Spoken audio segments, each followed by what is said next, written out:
Muy buenas noches, mis amados amigos y hermanos. Dios les bendiga grandemente a todos ustedes. Estamos dando la cordial bienvenida a todos ustedes. Les saludos con la bendición del Padre, del Hijo y del Espíritu Santo. Son bienvenidos al canal Formándome en Casa. Hoy toca compartir nuevamente lo que es la lección número 6 del libro de Cefis en el nivel 1. Recordemos que anteriormente estuvimos hablando sobre la iglesia. Hay tareas que hacer en casa para que ustedes estén siempre realizando las tareas.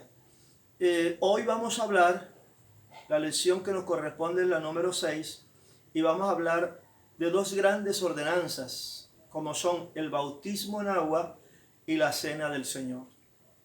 Me voy a permitir leer el Evangelio de Mateo capítulo 3, versículo 13, dice: Entonces Jesús vino de Galilea a Juan al Jordán para ser bautizado por él.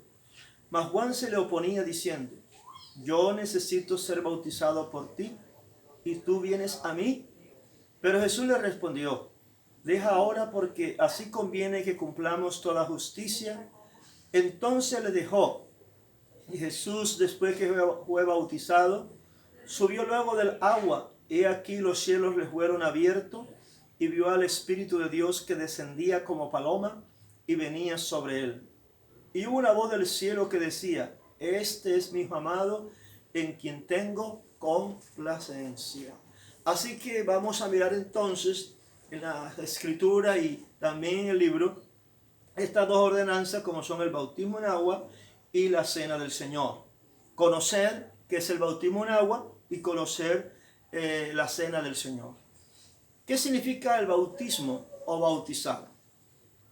La acción del bautismo se expresa en el Nuevo Testamento con el verbo griego bautizo, que significa introducir en el agua o sumergir dentro del agua. O sea, no es rociada el agua, sino la persona se sumerge, puede cubrir el agua, cubre su cabeza, y de esa manera se está ella adentrando y sumergiendo en el agua. El bautismo en agua, tenemos dos razones para ser bautizado. Primero, porque según lo que hemos leído, la lectura, Jesús mismo fue bautizado. Y no lo bautizaron cuando pequeño, cuando tenía meses. A los 8 días lo presentaron al templo. Pero el bautismo fue realizado aproximadamente a los 30 años, como testimonio de que uno tiene que bautizarse ya a una edad adulta o una edad, digamos, joven, de 10 años en adelante. Tiene razón, tiene razonamiento, pero un niño no tiene conocimiento ni sabe lo que están haciendo con él. Por eso nosotros no bautizamos a los niños pequeños, los presentamos al templo y los llevamos a la registraduría para registrarlos y colocarles un nombre. Luego que ese niño crezca 8, 9, 10 años, 11, 12, de ahí en adelante, 10 años para adelante, se puede bautizar conforme a las Escrituras. Entonces Jesús mismo fue bautizado según el pasaje de Mateo 3:13. Ahí vemos que él vino a Juan el Bautista fue el encargado de bautizar a Jesús en el Jordán. Y la gloria de Dios se derramó tanto que el Espíritu Santo vino sobre él, reposó sobre él, y la voz del cielo que decía: Este es mi Hijo amado, en quien tengo complacencia. Qué bueno es. Entonces también nos bautizamos porque es una ordenanza. Mateo 28:19 dice: Id y haced discípulos, bautizándolos en el nombre del Padre, del Hijo y del Espíritu Santo. O sea, es una orden, es un mandamiento dado por el Padre. ¿Qué es el bautismo entonces en sí? Es una señal externa de nuestro cambio interno. Por esta razón es que la iglesia primitiva exigía que después del arrepentimiento venía el bautismo en agua, según Hechos capítulo 2, versos 37 al 38, 8:36 al 38 y Hechos 16, 30 al 33. Es interesante resaltar que el bautismo no salva ni quita pecado. La salvación sí es un don, un regalo de Dios al hombre que se obtiene por fe en Jesucristo y en su palabra. Dice la Biblia que somos, según Efesios 2, 8 al 9, somos salvos por fe y no por obras. Por lo tanto, el bautismo es, primero, un testimonio público de fe de una nueva vida en Cristo.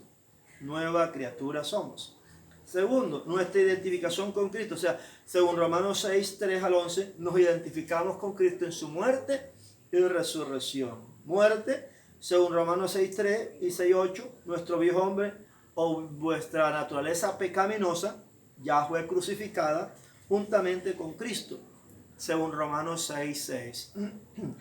También nos identifica con la sepultura, Romanos 6, 4 y Colosenses 2, 12. Nos identifica con la resurrección, según Romanos 6, 4, 5 y Colosenses 2, 12. También a través del bautismo nuestra confesión pública a la iglesia y al mundo y a los principados y potestades satánicas, a quienes decimos que hemos muerto al pecado y a la carne con sus pasiones y deseos, según Romanos 6, 11, Gálatas 5, 24, Romanos 8, 6 al 13, y también hemos muerto al mundo y a su corrupción, según Gálatas 6, 14, segunda de Pedro 1, 4 y primera de Juan 2, 15 al 17. Entonces es nuestro deseo vivir una vida nueva y ser verdaderos discípulos del Señor Jesucristo, según Romanos 6, 4 y segunda de Corintios 5, 17, que decide: de modo que si alguno está en Cristo, nueva criatura es. Las cosas viejas pasaron y aquí todas son hechas nuevas. O sea, la vieja vida la hemos dejado, ahora tenemos vida nueva, somos nueva criatura y andamos en luz. En el mismo libro tienen unas tareas en la página 64, cuando hay una pregunta: ¿qué nos identifica con Cristo al bautizarnos? Romanos 6, 3 al 11, ahí va a colocar lo que usted piensa que dice el versículo. ¿A quién debemos morir? Según Romanos 6, 11 y el Salmo 5, 24. Ahí van a sacar el resumen de esa pregunta y la van a escribir en el libro. Y apréndanselo, porque en un momento dado podemos hacer preguntas. Ahora, en segundo lugar, el aspecto general del bautismo. ¿Quiénes pueden bautizarse? ¿O quiénes pueden ser bautizados?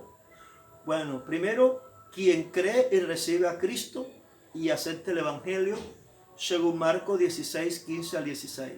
La fe es un elemento esencial en el bautismo, ya que se debe tener la certeza absoluta en Jesucristo y en la decisión de morir al pecado y resucitar a una nueva vida con la ayuda del poder divino. De lo contrario, esta experiencia se convertirá en un simple requisito religioso y tan solo será un pecador mojado.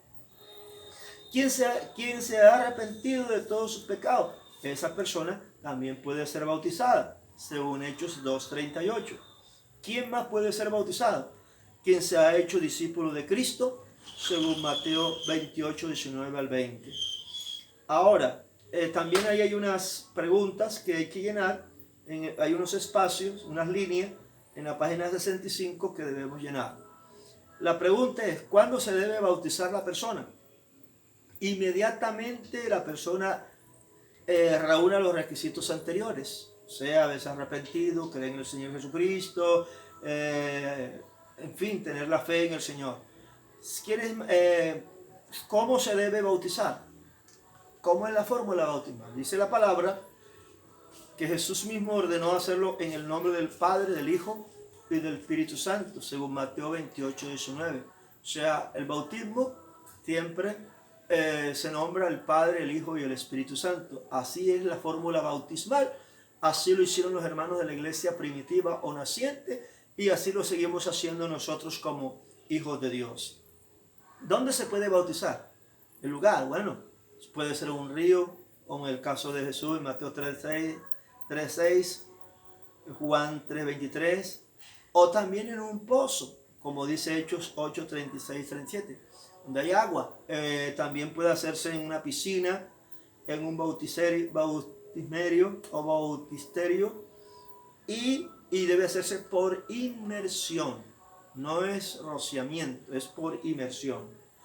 ¿Qué resultado se obtiene al ser bautizado? Bueno, obtiene la paz que produce el obedecer, según Romanos 6, 17 al 18 y 22. ¿Qué más produce? ¿Qué es el resultado? Se obtiene la libertad para participar de la cena del Señor, para ser miembro de la iglesia y también para ejercer algún cargo dentro de la iglesia o un ministerio según el don que la persona recibe en sí.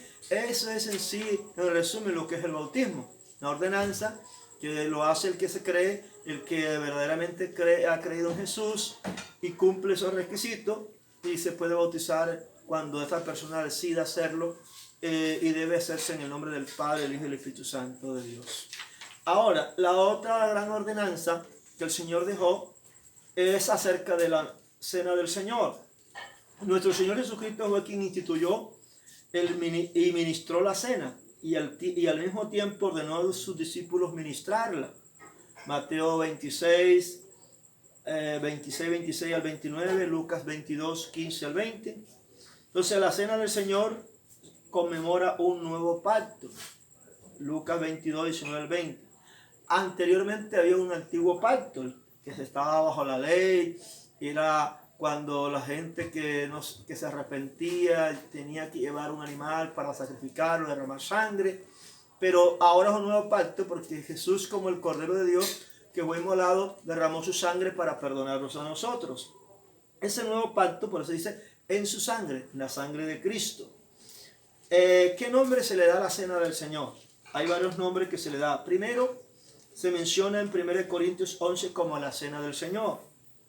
En 1 Corintios 10 se menciona como la mesa del Señor. En 1 Corintios 10, 16 se menciona como la cena de la comunión. O sea, son aspectos importantes los nombres que recibe la cena. ¿Qué símbolos se usan y cuáles son el significado de esos símbolos que se utilizan para la cena del Señor? 1 Corintios 10, 16 al 17 nos habla del pan y nos habla del vino. O sea, el pan y el vino son símbolos que se utilizan para la cena. El pan que representa el cuerpo del Señor Jesucristo, que fue molido por nuestros pecados, según 1 Corintios 11, 24 y Mateo 26, 26. El vino es el otro elemento que representa la sangre del Señor Jesucristo, que fue derramada a favor de nosotros en la cruz del Calvario. Ese símbolo es el símbolo del nuevo pacto. Mateo 26, verso 27 al 29 y 1 Corintios 11, 25.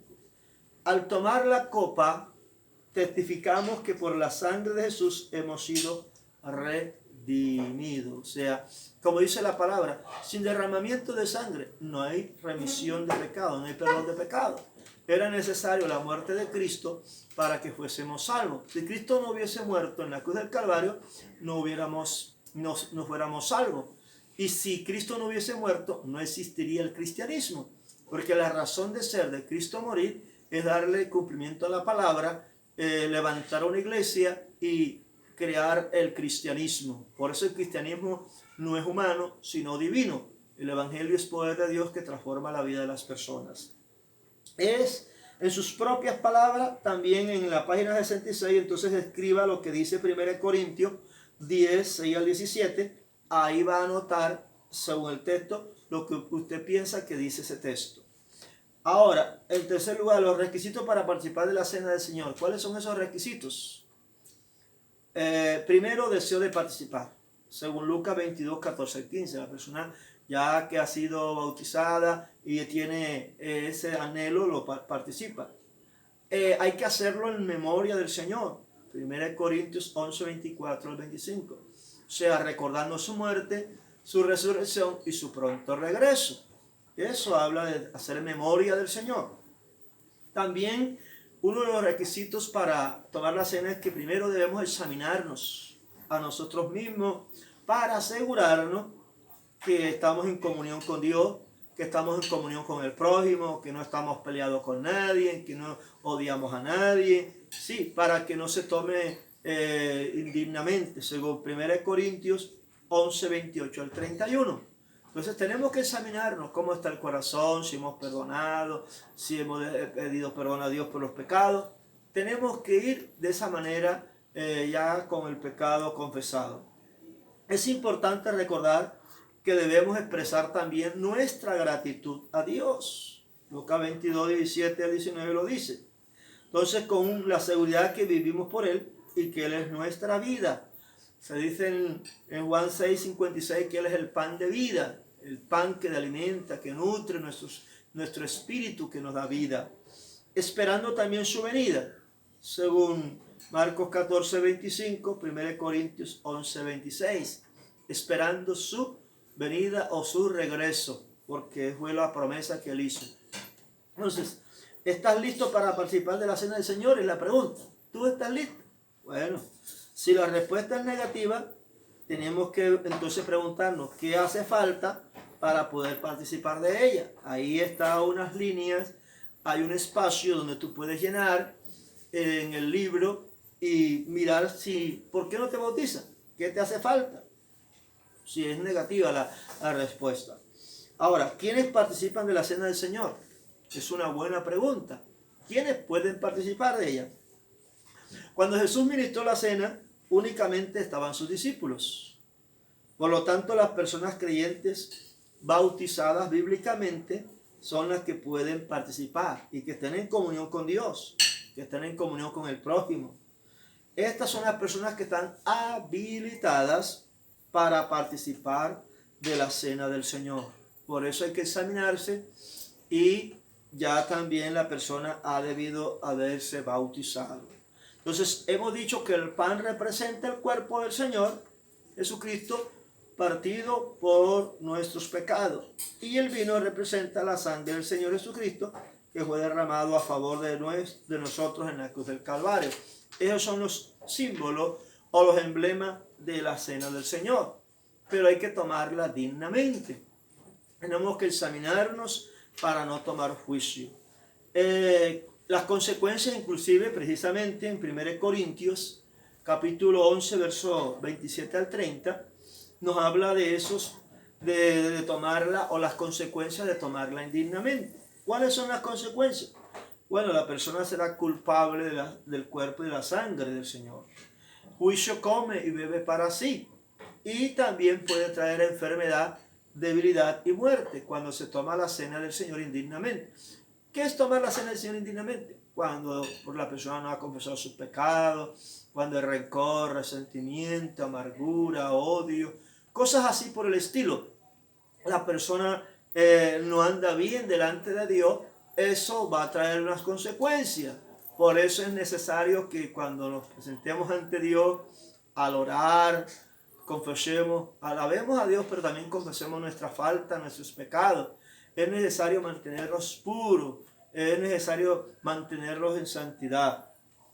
Ahora, según Juan 6, capítulo 6, versos 54 al 57, hay una pregunta. ¿Cuáles son los resultados que obtiene la persona que toma la cena dignamente?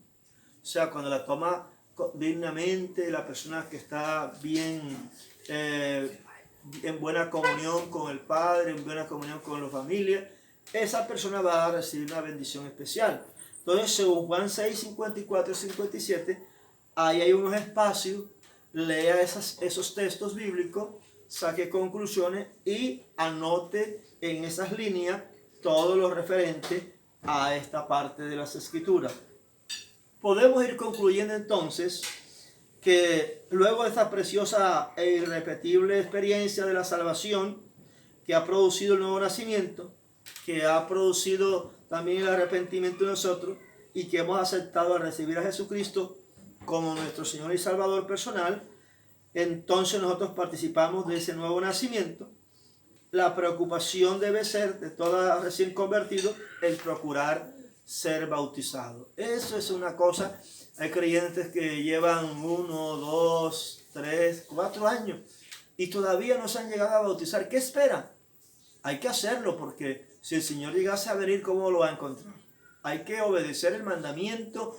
Por eso usted que me está escuchando, si no ha sido bautizado, hágalo. Si ya tiene la convicción, si ya sabe que usted es cristiano, usted cree en Dios, ha recibido a Cristo, su vida ha cambiado, entonces, ¿qué le impide bautizarse? Si tienes 10, 11, 12, 13, 15 o más años, pues más rápido. Hay que obedecer este mandamiento para hacernos partícipes de toda la bendición grande y hacer parte de la iglesia y servirle al Señor. Ahora, posterior al cumplimiento de estas ordenanzas, podemos participar de la cena que el Señor mismo estableció. Al inicio de la iglesia, a los nuevos creyentes le daban cumplimiento a estas ordenanzas. Pronto se bautizaban y participaban de la cena del Señor. Ese debe ser el anhelo de todo recién convertido al Señor, participar de la cena. Y mientras no esté bautizado, no lo puede hacer. Por eso es necesario cumplir este requisito. El Señor dijo, arrepentidos y convertidos, y bautícese cada uno. Entonces tenemos que bautizarnos para cumplir ese mandamiento. Las ordenanzas son mandamientos y que son requisitos para también hacer parte del pueblo de Dios. Así que esta lección es sencilla pero muy provechosa para que usted en casa pueda ampliarla buscando todos los textos que hemos dado y que están en el manual, en el mismo libro. Por eso es importante tener el libro. Adquiere el libro, hable con su pastor, su pastora, guíele, pastora, yo necesito un libro, se le hace llegar. Entonces, un libro de esto es muy económico para que usted pueda también tenerlo, porque a veces se recibe la clase, pero para repasar necesitamos el libro, aprender. Y no solamente aprender, sino que después que usted aprenda esta lección bien aprendida, usted pueda enseñar a otros nuevos, a los que son recién convertidos, porque ellos no saben, porque el recién convertido es como un niño, un bebé, que necesita alimentarse, que necesita nutrirse. ¿Y quién lo puede nutrir? La mamá, el papá, en este caso, una mamá espiritual o un papá espiritual. Cuando ya tú eres una persona que ya has nacido de nuevo, te has bautizado, estás teniendo conocimiento, tú comienzas a prepararte y en esa preparación tú comienzas a compartir con los demás lo que has aprendido. En este caso, si ya tú estás haciendo esta escuela del nivel 1, tú puedes entonces enseñar también a otros. Así que, mis amados, el Señor les continúe bendiciendo y nos vemos en la próxima lección. Estudien y hagan las tareas. Bendiciones de lo alto.